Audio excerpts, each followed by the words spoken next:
Satish Jarkiholi meeting ಆಗಿದ್ದು inner ಈ ಒಬ್ಬ ನೋಡ್ರಿ ಸ್ವಲ್ಪ ಸಚಿವರು ಸಹಜವಾಗಿ ಒಂದು ಊಟಕ್ಕೆ ಕರೆ ಕೊಟ್ಟರೆ ಅದನ್ನೇ ಭಾಳ ದೊಡ್ಡ ಸುದ್ದಿ ಮಾಡುವಂಥದ್ದು ಅಗತ್ಯ ಇಲ್ಲ.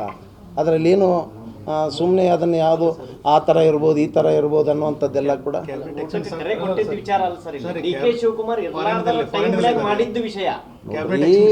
ಅವ್ರನ್ನ ಬಿಟ್ಟು ಆ ಥರ ಈ ಥರ ಅನ್ನುವಂಥದ್ದು ಇಲ್ಲ.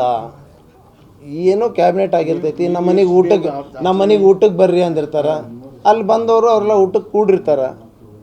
ಅದರಲ್ಲಿ ಏನು ಸ್ಪೆಷಲ್ ಡಿನ್ನರ್ ಪಾಲಿಟಿಕ್ಸ್ ಏನು ಅಲ್ಲ, ನೀವು ಆ ಥರ ಅದಕ್ಕೆ ಯಾವುದೋ ಬಣ್ಣ ಕೊಡುವಂಥದ್ದು ಅಗತ್ಯ ಇಲ್ಲ. ಅದಕ್ಕೆ ಯಾವುದೋ ಬಣ್ಣ ಕೊಡುವಂಥದ್ದು ಅಗತ್ಯ ಇಲ್ಲ.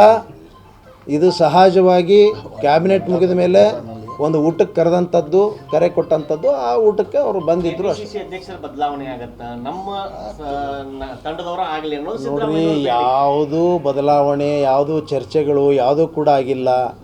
ನಮ್ಮದಲ್ಲಿ ಏನೇ ಬದಲಾವಣೆಗಳು ಏನೇ ಆಗಬೇಕಂತಂದ್ರೂ ಕೂಡ ಹೈಕಮಾಂಡ್ ನಿರ್ಧಾರ ಏನಾಗ್ತೈತಿ ಅದಕ್ಕೆ ಪ್ರತಿಯೊಬ್ಬರು ತಲೆ ಬಾಗ್ತೀವಿ. ಅದು ಪ್ರಶ್ನೆನೇ ಬರೋದಿಲ್ಲ.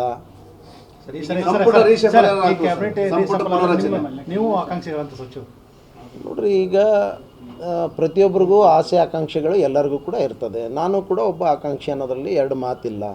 ಆದರೆ ಅದು ನಿರ್ಧಾರ ಹೈಕಮಾಂಡ್ದು.